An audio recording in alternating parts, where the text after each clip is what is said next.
Hello. Today I'm going to have an interview with Mr. Aliston Dias. He came up from the ranks and he will briefly tell you how he became an officer or did his officer's exams.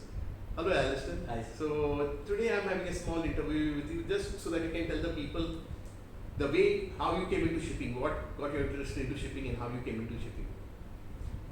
Hi everyone, I'm Aliston and I did my pre-C in Goa, that's Seascape, and for my first ship, Captain Benji had helped me to get through it, and after that I was with MSc.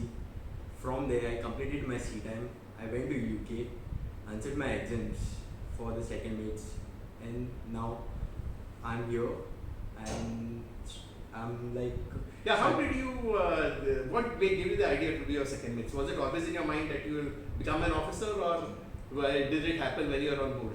So I had plans of answering my exams from the Very good. beginning, and on board also I came across the officers, especially of second officers and all, who were very helpful to me to get me through some difficult things, like when I should always go and ask them. So they helped you in your studies. Yes. That's nice. It's very nice to see a Goan taking initiative, especially to come up from the ranks is not easy. Did you have any difficulties whilst doing your ships with the crew, with the officers, because you wanted to be an officer?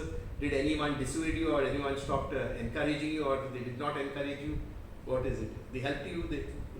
So yeah, it's we different nationalities, and sometimes our route also used to be a busy route since I was on containers, and but still there were ups and downs. Bosun and all used to always say you always try to be with the officers, you try to support them. No, it's a good thing that you have become an officer, and I advise all people to really study hard and come into ranks as officer, especially people from Goa who are mostly in the cruise liners. They just want to get onto the ship as a steward or something. I think it is better they study like you, go ahead and do the exam. So it's very encouraging for the people.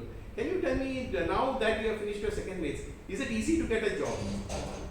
So no, it's a very tough time to get to it, because everyone is like get one ceiling of experience, and the companies are like even MSc, I stayed with MSc, and they were like one contract I have to go as a crew.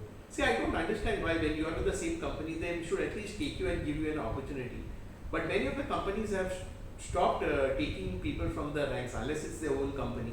And I really don't know the reason why. Because I think if you have done your second mates and you are proved competent to be a second mate, it shouldn't make a difference from where you come, whether you come from the ranks or whether you're a cadet, because you have got a certificate of competency that allows you to be a second mate, or at least to put you as a junior officer or a trainee officer. So this matter must be looked into, and we can request Captain Benzi also to have a look into it, because he's a sailor like us, and I'm sure he's a very helpful person because I know him personally and you know him personally. Yes. So now, what advice would you give to the people who are doing who are in the ranks and possibly wanting to be officers? What is your advice to them? So my advice is it's never too late to start. So you can start with the rules for the beginning. That would be much interesting. Then you can go with the cargo work and the stability plus the navigation. What about, do you think that boys should go for GP training or they should go as a cadet directly? Which is better to get a job, according to you? So cadetship will be much easier, so for Yeah. them to get through as an officer after clearing the exams. Whereas GP, they have to struggle, and sometimes There are too many GP ratings also, and to get a job nowadays is difficult. And I tell people, instead of doing GP rating, study a bit more, get through, do DNS, which is the best way, which assures you a job. And I think I'm glad that you did your second mates, and I hope you get a job soon. What are your plans for the future once you say? Do you want to become a captain or what is it? yes, I would like to continue with my exams and be as a master very soon. Yeah, okay, Alison, thank you for your time. I thank you very much and wish you all the best for your future. Thank you, guys. Thank you so Bye. much.